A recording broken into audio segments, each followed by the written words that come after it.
A little known fact is that Portland is getting taken over by protesters. ABC News is not reporting on this, and I want to show you a clip from just this past weekend. Right now you have thousands of people here on the streets yelling "Fight back" to the federal government. And here in Portland, Oregon, you have an ICE detention facility center that has been occupied by Antifa and protesters for more than 100 days. And assaults on ICE agents is up 1,000%. Okay, I want to pause it right there because an ICE detention facility has been protested out in front of. A bunch of Antifa folks wearing black masks are standing in front of this ICE detention facility. All sorts of bad things going on. Yet very, very little reporting is being done about this by ABC News, NBC News, CNN.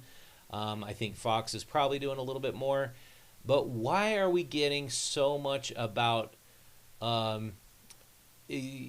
Epstein files? We get a lot about the government shutdown. Like, that is the big, big story right now. The government's going to shut down. But nobody's asking questions about how and why Antifa and protesters, not all of them are Antifa organizers, are stopping ICE from doing their jobs. But instead, the news media is saying Donald Trump is sending troops into peaceful Portland where there's really nothing going on, and the governor does not want these people, these ICE people here. They don't want federal troops there. I'm just very mystified by the reporting. Let me play a little bit more from this clip. Since Trump took office for his second term, who knows what will happen here in Portland. We're going to interview some of these protesters, and then we'll be going to that same ICE detention facility center where Antifa has one of their strongholds here in the United States. Antifa is now declared as a terrorist organization. Who knows what will happen, and now let's go hit the streets of Portland, Oregon, go talk to these protesters. So right now you have the governor of Oregon chanting, "Troops in Oregon, we say no. Hey, hey, ho, ho." Governor Bash, what's your message to Donald Trump for sending the feds into Portland? I had a press conference today. There's a statement online. Well, could you give us one right now? No, we can fill you in later. Thank you. Oh, come on, Governor Bash. Is this what democracy looks like? All right, the governor will not give a statement. Now they're chanting, "Whose streets? Our streets." And this is another thing I find really sort of disconcerting.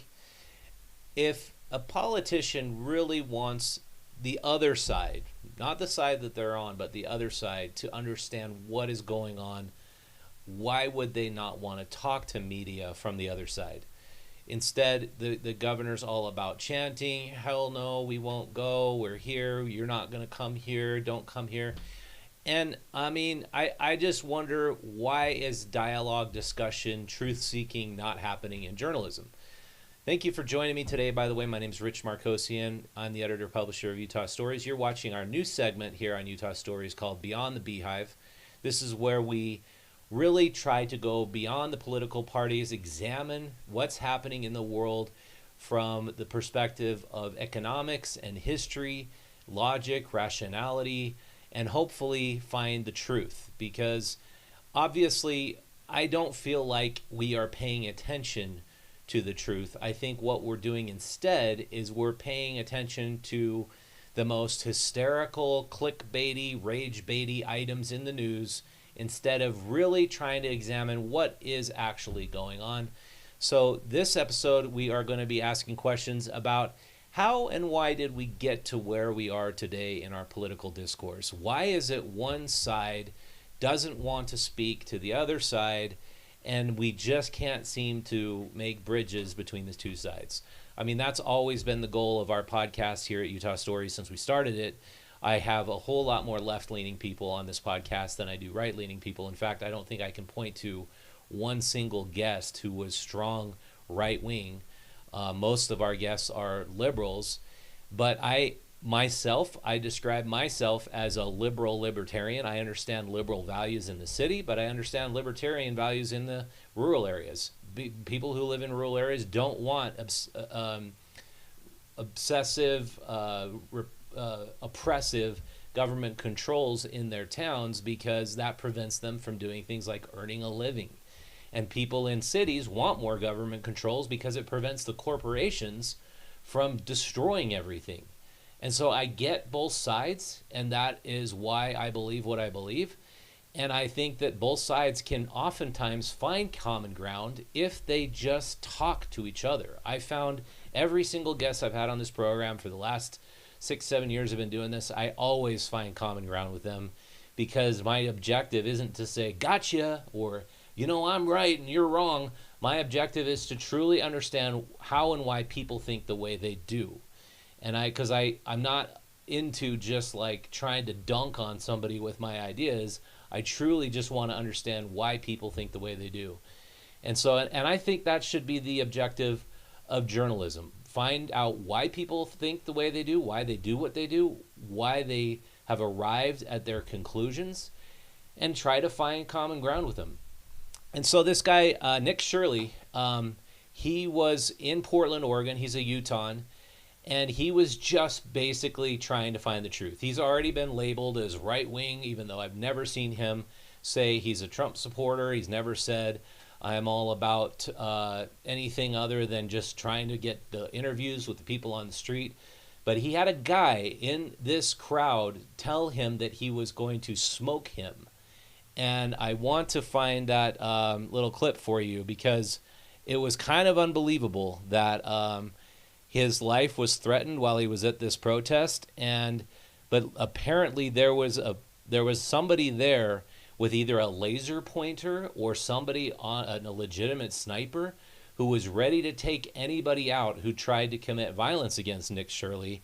Was that the federal government? Was that one of his buddies with a laser pointer? We don't know, but I'm going to play another clip from you. Am I against ICE? Yeah, you're against. I'm here documenting what's going on today. But are you against it? That's what I'm asking. Like, this is a simple question. If they're doing things illegally, yes.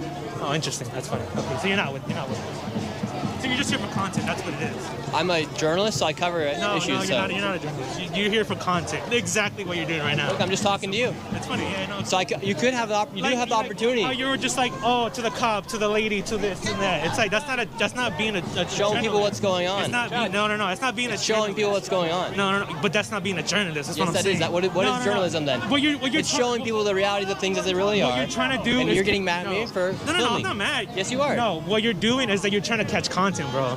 That's not journalism. You're just trying to catch content for people. You're trying to agitate people. And what is journalism if it's not some form of content? Because somebody needs something to consume, right? And that's content. I'm not rage baiting anybody. There is a difference. But like, dude, I see you. You're like reactionary content. That's not journalism. You get bothered when someone bumps into you. I saw you, dude. I didn't get bothered by anybody. Yes, you did, bro. You're like, like what the hell? And you're like mad dogging like all these people were dressed in black. Like, what's up with that?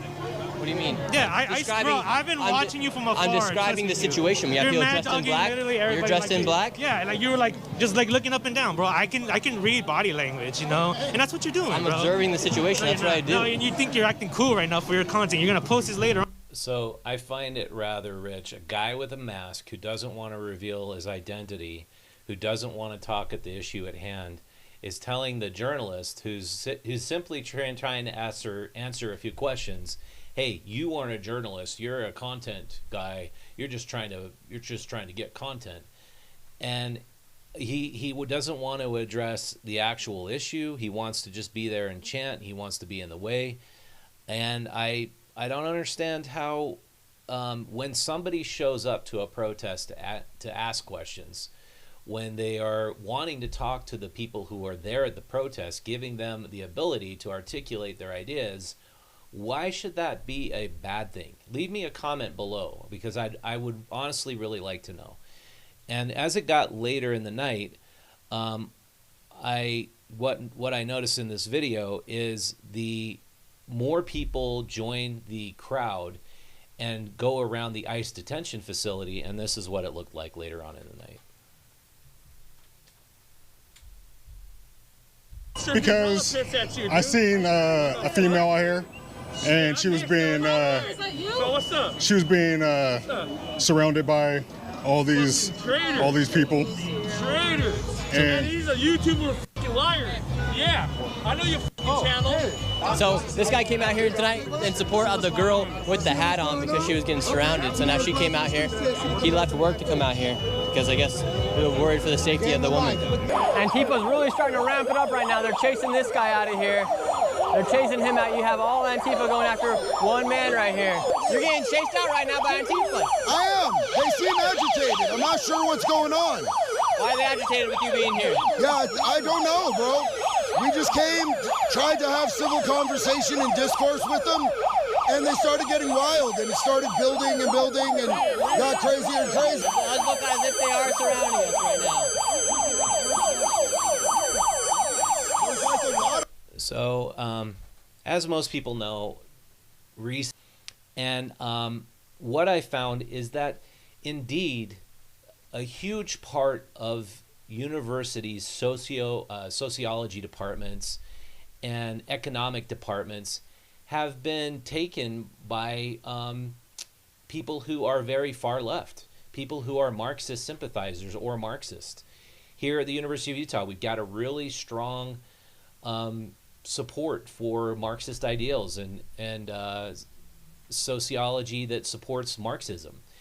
And so I looked into it, and I found that we talked about this on the previous episode, how intellectuals who were going to be accepted had to basically become socialists.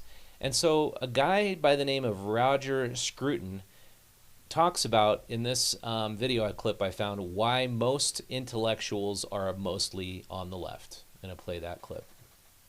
That it's if you start thinking about politics in an intellectual way, you are likely to be on the left because that provides a systematic solution, an answer to the questions, puts it all in a system, and also gives you a rather dignified and self-congratulatory place in the system.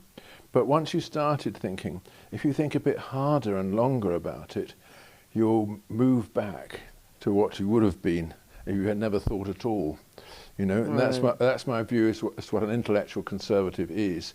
It's someone who articulates the real reasons for not having reasons. Say that again. Someone who articulates the real reasons for not having reasons, but just feeling and doing what's right. Right. Well, I think I think it's Yates. Okay, that was obviously extremely confusing.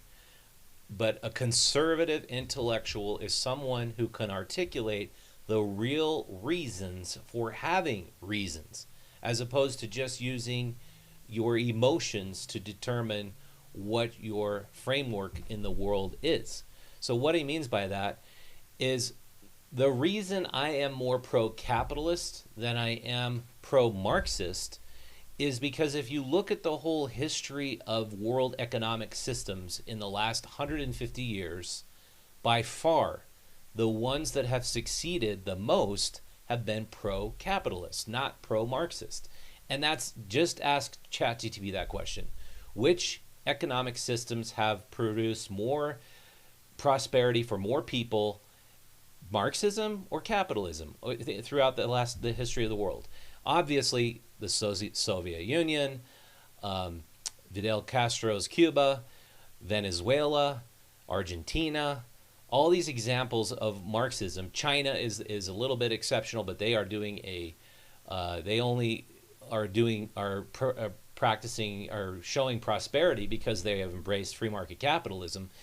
But the point is, people want to use their emotions to determine the way they look at the world. And when you examine especially universities and why there's so many Marxist professors, how is it you're going to be looked at as an interesting professor if you are just like, yay, yay, yay, capitalism, let's keep everything the way it is?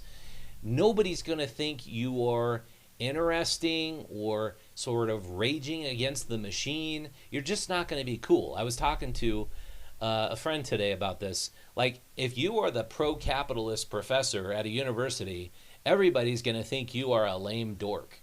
But if you are the pro-Marxist, Che Guevara, Fidel Castro, Marxist dude, everybody's going to think you're cool. And it's just, you got to be anti-authoritarian, but realize, if you are pro-Marxist, show me a Marxist regime that wasn't authoritarian. It just, they all go authoritarian. They all produce a worse result for all the people living there. So I just open this up to everybody watching. If you have some examples of wonderful Marxist socioeconomic models or anti-capitalist models that just really worked out awesome, share them with me, because I'd like to hear about them. I'd like to know. And as far as journalism goes, I think we are noticing a trend where we're seeing far, far more distraction from the things that actually matter, that make up the importance of our quality of life, and we're seeing far more stories of the things that really don't matter, that we have a manufactured government shutdown. To me, that's just another big smokescreen to make you pay attention to this stupid shutdown that we always seem to have. It seems like there's been 18 of these in the last 10 years, something like that. Why should we pay attention to that? We should be paying attention to what's going on in Portland. It looks like it could be the emergence of a civil war if it continues on this path, and the governor of Portland, of Oregon, continues to say, we want to prevent ICE from doing their job. What's that going to turn into? I mean, I honestly don't know, but it's a little bit terrifying, I think. And so, yeah, I think it's important that we ask the right questions, and that for all the journalists who call themselves that, it should be truth, should be the highest objective, not compliance, not acquiescence, not simply towing the line and kowtowing to all the people who say you need to say this is your truth. I think it's a good time that we get back to objective journalism. So thank you so much for watching. Leave me some comments. If you want to be a bigger part of Utah Stories and what we do, go become a subscriber to Utah Stories, the voices of local Utah, for $5 a month. Or if you become a member and get all access to all of our content behind our paywall, we will also send you Faces of Utah for $10 a month. All of that is available by visiting utahstories.com and subscribe to our free digital newsletter. With that, thank you